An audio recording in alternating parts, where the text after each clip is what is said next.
une petite question de relance hein, pour nous permettre de rentrer vraiment dans l'histoire.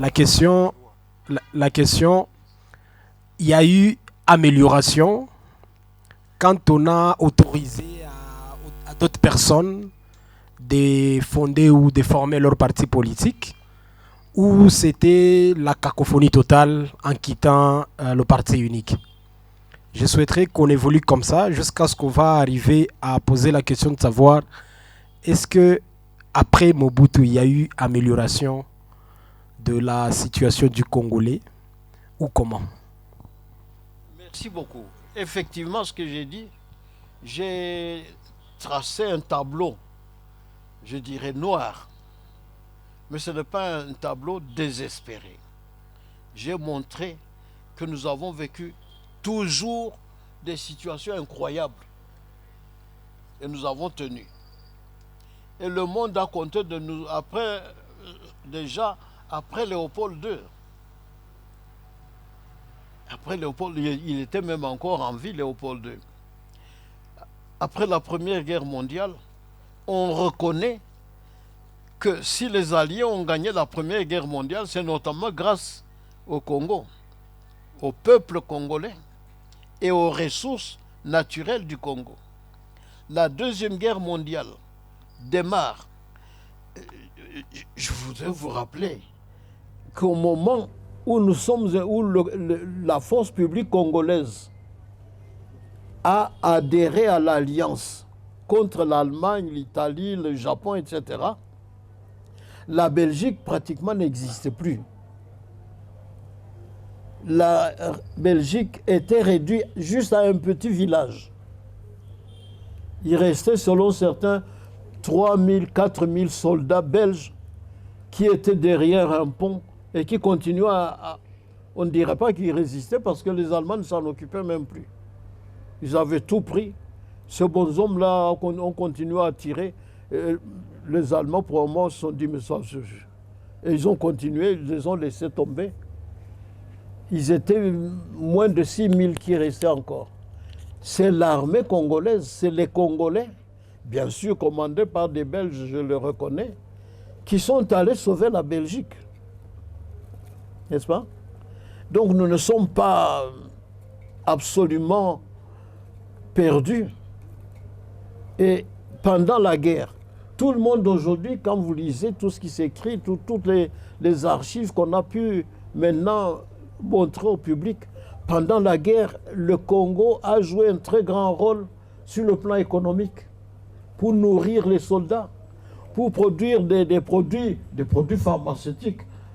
J'en donne un que vous ne connaissez peut-être même plus, le pyrètre.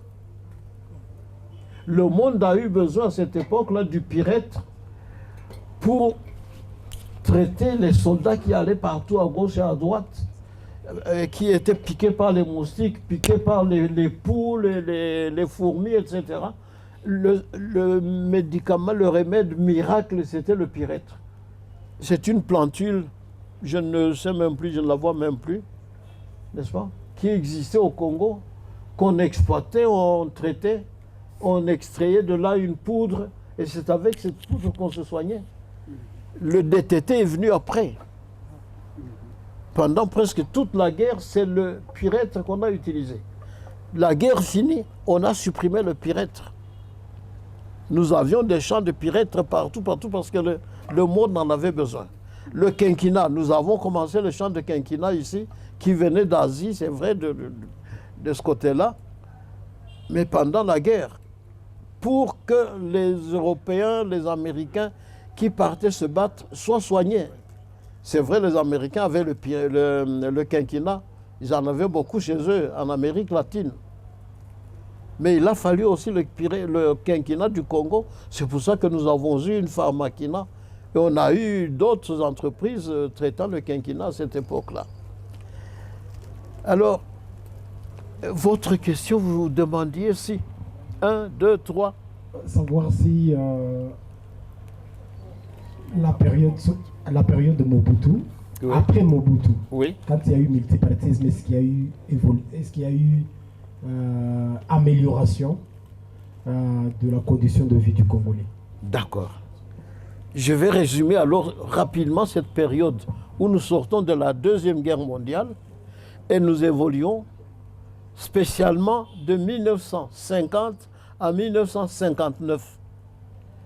À ce moment-là, l'économie du Congo, effectivement, est quelque chose d'incroyable.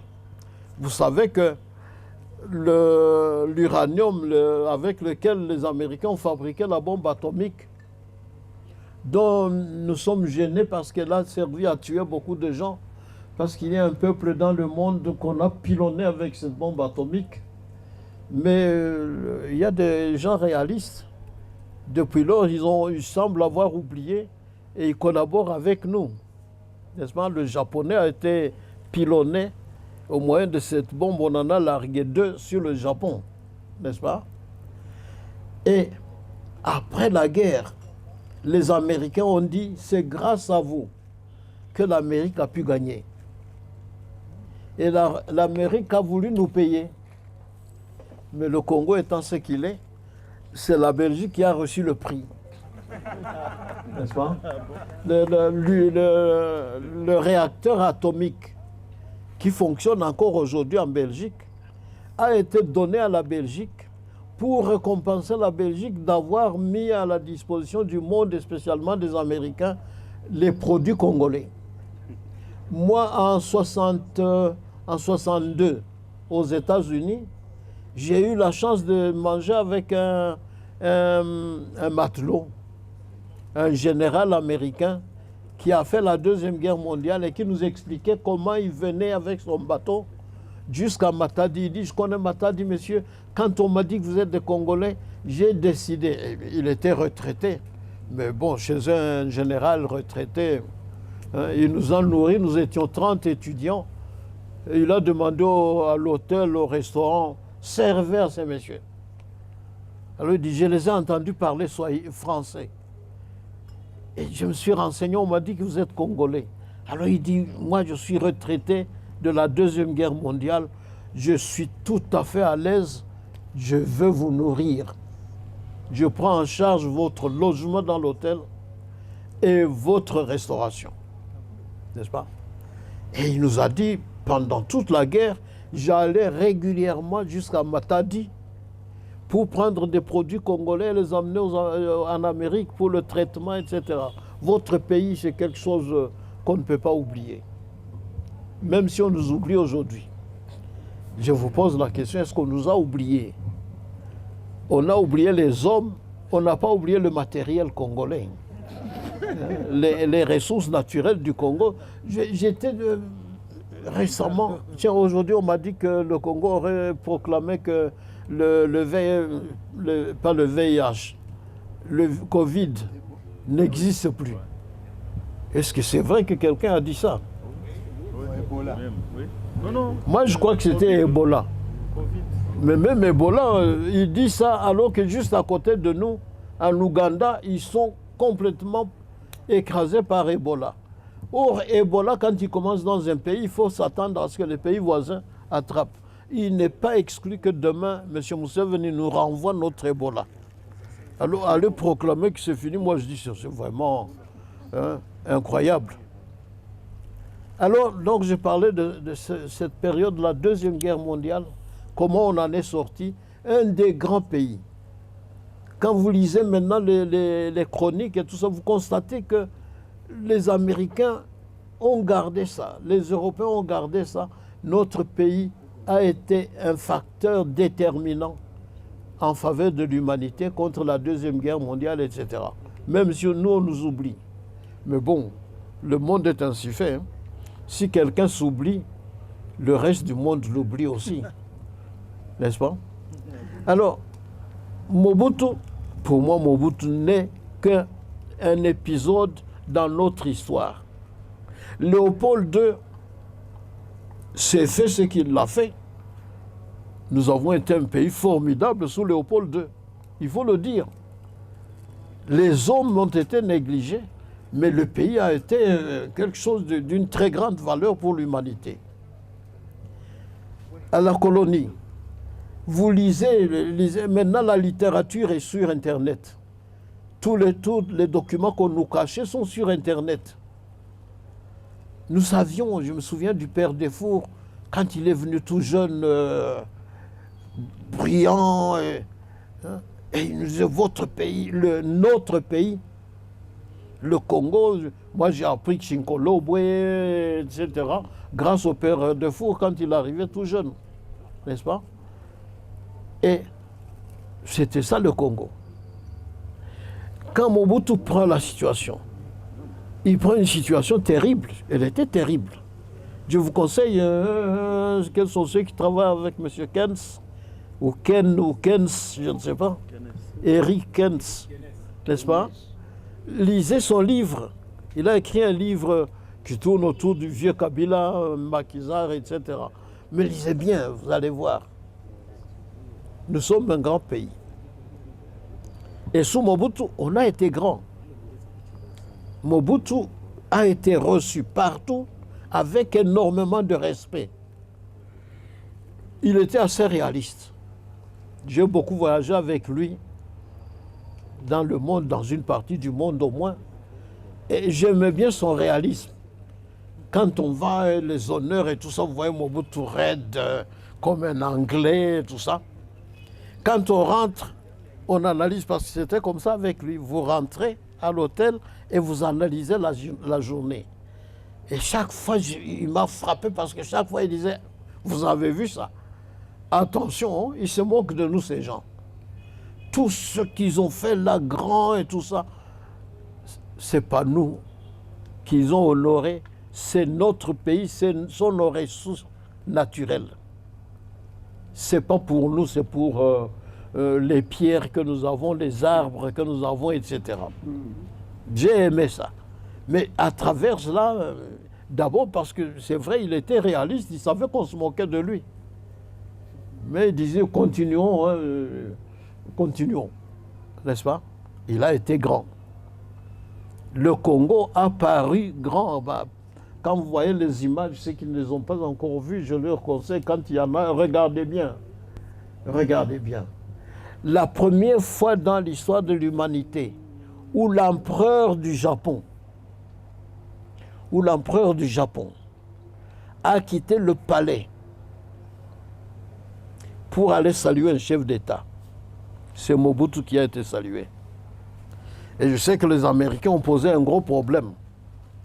Parce que les Américains ont dit, mais comment ce monsieur peut-il donner à Mobutu des honneurs qu'ils n'ont jamais donnés au président des États-Unis? Et on nous a rappelé l'histoire du temps de la guerre et tout ça, comment, quand l'empereur du Japon rencontrait le président des États-Unis, c'est toujours le président des États-Unis qui devait aller. L'empereur du Japon n'a jamais quitté son palais pour aller recevoir le président des États-Unis. Nous, quand on préparait le voyage, Mobutu a dit « Mungu mwabanikate shingo ». S'il ne vient pas à l'aéroport, je n'y vais pas.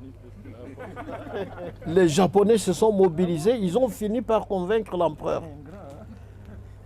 L'empereur est allé à l'aéroport recevoir Mobutu. Évidemment, nous, on nous a envoyés au bout de la piste. Une piste de 4000 mètres. Alors on vous dit, moins découlé. Alors on est là et le protocole japonais est à côté de nous. Ah, maintenant l'empereur salue Mobutu. Mais bon, ils sont à l'autre bout de la piste, nous ne voyons rien. On est obligé de mettre quelqu'un pour nous expliquer. Maintenant, il salue Mobutu. Maintenant, il se retourne. Maintenant, bon. Mais vous me posez la question, je crois que Mobutu a été grand. Merci, Il a été grand, mais frère. il ne voyait que lui-même. Et ne voyant que lui-même, il a fait oublier le pays. Ça fait que quand il part, tout disparaît avec lui. Je ne méprise pas ceux qui sont là Je vais aujourd'hui. vous aider. Eux aussi sont grands, mais nous avons perdu. En fait, Mobutu a été grand, mais drôlement orgueilleux. Et il nous a perdus dans son orgueil. C'est Voilà. bien. Balikusahau ulienda kutafutia Mutoni. mwenye kiazi, Il ulienda pleut. kujitafutia kiazi. Il pleut des Balikusahau. coups qui ne laissent personne debout. Il pleut des coups de balles, surtout des balles tribales. Ces discours dont la seule vision, c'est la division qui cache des mauvaises intentions et font monter la tension. Mais tous ces épées qui tuent la paix.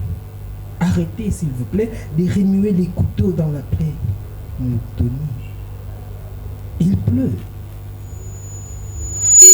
Il pleut dans tes yeux, mais pour eux, ces coups de feu ne sont qu'un petit jeu.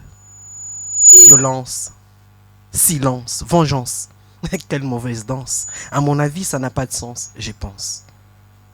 Œil pour œil, dent pour dent, 100% à 100%. Moutoni. Encore au nord, encore ces corps morts. Encore tu n'as pas tort, ce n'est qu'un mauvais sort. Ici la mort ne fait plus mal, ici c'est devenu normal. Normal qu'on y ramasse des têtes, normal qu'on ne fasse aucune enquête, normal qu'il n'y ait personne qu'on arrête, normal que ça se répète. Normal ces maisons pillées, ces enfants pilés, normal ces femmes violées, ces ventres éventrés. Normal, Moutoni. Moutoni. Dès les ventres de ma mère, j'ai compris. J'ai compris que la terre était ta mère. Que la terre était à moitié paradis, moitié enfer. Que le monde était en colère et que les hommes étaient dans la galère. Moutoni. Dès les ventres de ma mère, j'ai compris ma mission. Et j'ai pris ma position. Combattre la loi des talions. Combattre cette vision qui nous met dans la confusion. Fabriquer des antiballes tribales. Des haut-parleurs de la tolérance. Tuer la méfiance, restaurer la confiance, comme dans l'enfance Moutoni. Il pleut dans tes yeux. Mais je forme un rêve. J'ai dit et même je le prédis. Un jour vous verrez 5 pains congolais, 2 poissons rwandais et du vin burundais réjouiront les cœurs de l'Afrique. Je voudrais les dire et même l'écrire. Un jour la région des Grands Lacs sera un rayon de sourire. Merci. Hungwe arafane bijyaci koesha ibyo biki. On a beau se moquer du corbeau, il n'a pas cessé de se sentir beau dans sa peau. Les insultes ne sont pas parvenues à blanchir son costume. À tort ou à raison, il en reçoit, c'est la coutume. D'ailleurs, la seule fois qu'on a chanté sa louange, n'est-ce pas pour un fromage? Voilà pourquoi le corbeau est resté sceptique aux hommages. Qu'il me haïsse pourvu qu'il me craigne, qu'il croupisse sous mon règne et qu'il pisse quand de la parole je m'imprègne. Ils n'ont pas de couilles à te tenir tête pour explorer ta caboche, pensant que parler derrière ton dos soignera tes bosses. Ils insèrent le doigt entre le marteau et l'enclume sous prétexte de les unir. Quand ils disent vouloir t'épanouir, en réalité ils ne font que profiter puis nuire. Et la seule fois qu'ils disent te pardonner, c'est par incapacité de te punir. Kweli duniani pana mambo kama ya kuui yatakuponya. Usibishe, ishi tu utaona. Kila siku wazee usema asiye na shangazi anajishangaza. Kuliko kuilaani giza, geuka mwangaza. Tenda mambo na wache kazi ya kuyatangaza. Maana wajinga wanaposema wenye hekima unyenyekea. Tumika vema uishi pema, ukiepuka kuwategemea. Tafuta zaidi ila tumia kadiri. Epuka aya bali usipoteze zamiri. Duniani pana watu wanakukalia miguuni alafu wanakuamuru inuka. Wanakupaka mavi kisha wanashangaa kusikia unanuka. Pana watu wanakubania leo ili kesho wakulaumu, na wengine wanakutakia ufaulu ila usidumu. We kumbuka watu wenye hekima walisema mwanaume ni kama kichwa ya kima. Unaweza iweka motoni ile itakuchekea. Watu wengi wana vidonda moyoni, ili ukiwatazama utazani wanasherekea. Pana watu wanatamani kuwa ulivyo, ila sababu hawawezi wanakuita mtu ovyo. Acha wakuinukie, wakunyime vyeti. We kumbuka umuhimu wa makalio unaeleweka tu inapofika muda wa kuketi. Duniani pana warembo wasijijua, pia visura wanaojizania. Duniani pana watu wema pia, ijapo sio wengi kwa asilimia, ila nakuwa pia watakuhudumia. Kweli duniani pana mambo kama ya kuui yatakuponya. Usibishe, ishi tu utaona. Kila siku wazee usema asiye na shangazi najishangaza kuliko kuilani giza. Geuka mwangaza, tenda mambo na wache kazi wakiyatangaza. Maana wajinga wanaposema wenye hekima unyenyekea. Tumika vema uishi pema ukiepuka kuwategemea. Tafuta zaidi ila tumia kadiri. Epuka aya bali usipoteze dhamiri. Merci. Merci. En Kiswahili undi usikule mlenda na haya. Nous sommes en train de consommer mulenda na haya. Aujourd'hui, c'est le 14 octobre. Le patriarche a oublié de vous dire que Mobutu est né le 14 octobre 1930. Et que nous sommes en train de fêter. Nous sommes en train de fêter son 92e anniversaire. Si nous sommes le seul Congolais à faire cela aujourd'hui, tant mieux. Tant pis pour les Congolais qui ne le font pas. Parce que la question a été posée ici, elle est claire comme l'eau de source. Est-ce que nous vivons mieux que sous Mobutu? Mobutu a-t-il mieux fait? A-t-il bien procédé quand il a libéralisé la vie politique? Bon. Voici quelques informations que je vais vous donner. Ce que nous vivons aujourd'hui, c'est ce que nous avons vécu entre le 30 juin 1960 et le 24 novembre 1965. Des coups de balles tribales, le juif vient de le dire. Des coups de balles tribales. Pourquoi? Parce que entre 1960, disons, et 1965, il y a eu la création de ce qu'on appelle les provincettes. Le patriarche ici a été ministre provincial des Finances. Quand il est parti à Kinshasa, je crois que le ministre national des Finances s'appelait Lito. Et quand il a commencé à lui parler des problèmes financiers d'une province qui s'appelait le Kivu central, Lito lui a répondu, « Pourquoi voulez-vous que je m'occupe d'une province qui ne fait pas partie de notre pays? Le Kivu central, là, c'est le Rwanda. » Je crois qu'il a vécu cette mésaventure-là. Mais alors, est-ce qu'après Mobutu, nous vivons mieux? Jeunes gens, je figure parmi les gens qui ont souffert du régime de Mobutu. Nous étions les enfants difficiles. Lui peut-être était au gouvernement. Lorsque Mobutu, ne sachant plus ce qu'il pouvait faire de nous, il a décidé qu'on nous envoie à l'armée et nous y avons passé 3 mois. L'actuel ministre de Défense, hein, il est resté là. Mounziro lui-même a été enrôlé. On a pris tout le monde, même des étrangers, notamment Haïlé Mariam, un Éthiopien. Lui aussi, on l'a capturé à l'université de Kinshasa, on l'a amené à l'armée, et ce qu'il avait appris à l'armée, à Binza, lui a permis d'aller faire un coup d'État dans son pays. Merci beaucoup pour la parole. Je suis Bertin Mongombe, journaliste et documentariste. J'aurais peut-être une question subjective. Maître Thomas Luango, vous avez été dans les gouvernements de Mobutu, vous avez étudié, je présume, sous les régimes colonialistes. J'aimerais savoir, dans votre vie, l'enfance, la jeunesse, la vieillesse, lequel de ces moments a été meilleur pour vous, où vous pouvez vous dire, j'ai vécu sur cette terre? On a déjà dit que nous avons connu des temps, disons, les meilleurs. Mais la difficulté que nous avons, en fait, c'est de comparer. C'est très difficile.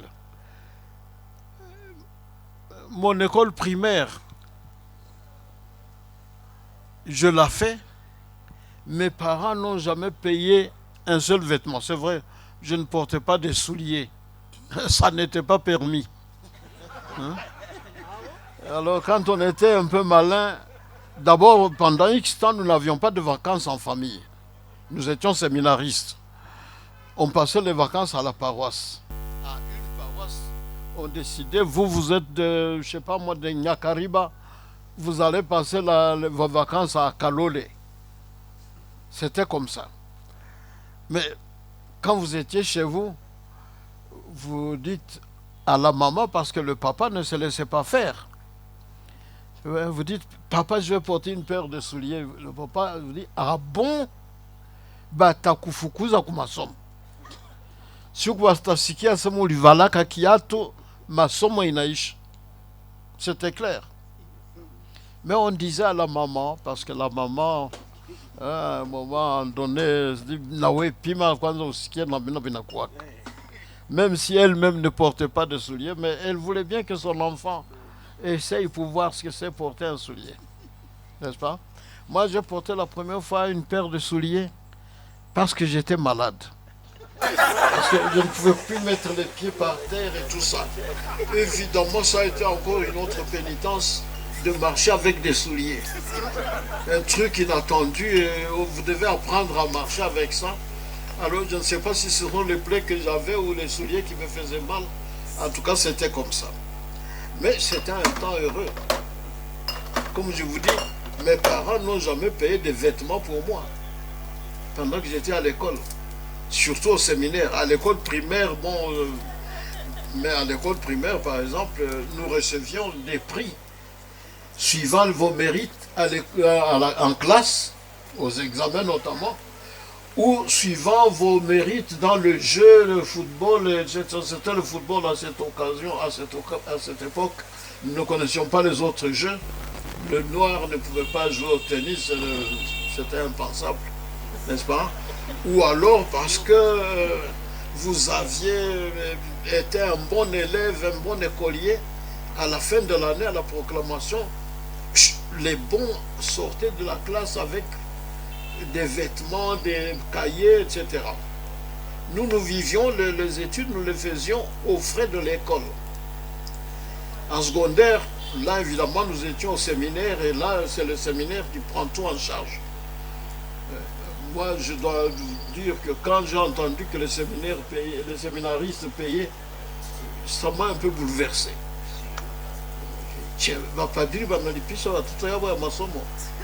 Mais bon, c'est l'époque. À l'université, le billet pour aller à l'université, chaque année, aller et retour, le billet était payé. Le logement était payé. Chacun de nous avait sa chambre. Au restaurant, tout était payé. Et c'était tellement bien au restaurant que nos ministres, lorsque nous avons eu nos ministres venaient manger dans notre restaurant d'étudiants. C'était normal. La première fois que j'ai vu Boumedienne d'Algérie, le 1er juillet, il est venu manger dans notre restaurant. Comme ça. Un gouverneur général avant le 30 juin, parfois il venait manger avec les étudiants pour... C'était normal. Et il avait avec nous un repas aussi bon que celui qu'il avait au restaurant ou dans sa maison. Donc, voilà ce que nous avons vécu. Les soins médicaux, tout ça, c'était payé. Les livres à l'université, c'était à la bibliothèque. Le professeur qui vous donne le cours vous dit, monsieur, vous allez lire tel livre et vous allez résumer. Il indique à chacun le livre à lire et à résumer. Vous devez lire un livre et le résumer. Vous devez lire un livre que vous présenterez oralement. Vous devez lire un livre que vous allez critiquer lorsqu'un de vos collègues va en faire le résumé. Mais vous-même, c'est vrai quand même, finalement, nous avons, moi, quand je suis revenu de là-bas, c'est pour vous dire, je ne suis pas une vantardise, je n'ai aucun mérite là-dedans. Mais je me souviens quand j'ai terminé à Lovanium, le jour du départ, quand je vais emmener mes valises pour le voyage, mes valises étaient tellement chargées, tellement lourdes, que toutes les deux ont cassé. Et tous les livres se sont répandus par terre. J'ai dû rater l'avion. Et vous savez comment nous voyagions? Monseigneur Gillon louait les avions, principalement les avions d'Air Congo. Mais une fois on a voyagé avec des avions belges, de la compagnie belge, Bel Air, n'est-ce pas? Nous, on ne savait pas comment on fait la réservation, même après l'université. C'est l'université qui s'occupe de ça, n'est-ce pas? C'est très important. Aujourd'hui, à l'université, pas de restaurant, pas de transport, etc., etc. Bref, vous avez du chemin à faire, parce qu'on ne vous le dit pas pour que vous soyez mécontents. Soyez contents d'être pauvres, à condition que vous fassiez tout pour devenir riche. Je ne dirais pas un riche voleur, mais riche. Un bon chrétien ne peut pas accepter la misère. Dieu n'a pas dit ça. Dieu veut que nous soyons... Il nous a donné tout. C'est à nous de nous organiser pour en faire des choses utiles. Par le nom, je suis Kamwele Junior. Et c'est un honneur de me retrouver dans cette assemblée. Maître Thomas, je suis en train de m'aventurer dans un terrain de l'écriture. Et l'année prochaine, je vais publier mon tout premier florilège. Il parle du Congo. Il m'est arrivé dans mes recherches de constater que le Congo, tel qu'il a été conçu, n'a jamais été fait comme un pays où il faut qu'il y ait une population qui y vive, mais plutôt comme un terrain d'exploitation des puissances étrangères. Je me résume. Déjà, Léopold II, qui s'est porté pour l'éclaireur de la population noire, a transformé l'éclairage en génocide. Il y a eu l'EVA, il y a eu l'aluminium, patati patata. Jusqu'à nos jours, nous sommes en train de voir que nous partons de l'horrible au tragique. Et je ne sais pas quelles sont vos recommandations pour cette jeunesse que nous sommes, afin que nous puissions changer la courbe de l'évolution historique pour qu'enfin nous puissions faire notre pays tel que nous le voudrions qu'il soit. D'ailleurs, pas plus tard que cet après-midi, j'ai lisé le professeur Kamana qui préconise que sans les Congolais, les Congos ne peut pas être définis. Et penser qu'il y aura une autre alternative, c'est penser faux. Alors, étant donné qu'il y a tous ces paramètres historiques, idéologiques, qui dépendent de nous parfois et qui ne dépendent pas de nous parfois, qu'est-ce que vous recommandez à la jeunesse congolaise que nous sommes pour que nous puissions changer la courbe? Merci. Je vous ai dit, je suis un peu comme les Juifs. Je crois que nous sommes un peuple de Dieu. Mais nous n'arrivons pas à savoir ce que Dieu attend de nous. Qu'est-ce que nous devons faire pour jouir de ce que Dieu a mis à notre disposition? Certainement, c'est possible. Vous les jeunes, si vous regardez comme nous avons grandi parce que nous avions tout. Le colonial nous a gâtés. Il nous a fait souffrir, génocide, etc., etc. Mais en même temps, il nous a gâtés. Je ne dis pas qu'il nous a donné des choses extraordinaires, mais il nous a donné des choses qui dépassaient notre entendement. N'est-ce pas? Vous devez grandir. Je sais que beaucoup de jeunes aujourd'hui ne croient à rien. Ils sont convaincus. J'ai déjà entendu, j'ai eu un ami qui est décédé maintenant, pour qui c'était clair, le noir c'est le noir. Dieu ne nous a rien réservé. Oh, c'est pas vrai. C'est à nous de faire ce qu'il faut faire. Récemment, j'ai eu un visiteur qui m'est très cher et tout, et qui, après 2 semaines ici, a dit, mais maître, mais je ne comprends pas. Avec tout ce que je vois autour de moi, et vos jeunes se plaignent de ne pas avoir de travail et tout. Est-ce que vraiment ils ne pourraient pas travailler et tirer des choses de tout ce qu'il y a autour d'eux? Je pense que nous devons ouvrir les yeux. Le malheur, c'est que nous ouvrons les yeux, nous regardons l'étranger. Mbona alikuwa anatutumia sukari, haikuwa anatuma tena. Mbona alikuwa anatupatia dawa, haikuwa anatuma tena. Ah oui, mais si c'est ça, notre vocation, alors bon, nous n'arriverons à rien. Léopold II, oui, il a organisé un pillage, il a en tout cas admis le pillage, et lui-même, parce que l'administration de la colonie, contrairement à ce qu'on pense, les coloniaux, les administrateurs ont volé autant que les autres. Mais ils ont laissé des choses qui ne nous satisfont pas, non pas parce qu'elles n'étaient pas bonnes, mais parce qu'ils ne nous ont pas appris comment continuer le travail. C'est à vous de voir. Il ne faut pas nous poser la question à nous. Nous avons échoué de toute façon. Alors, mais profitez de cela et regardez, essayez de savoir comment nous avons échoué.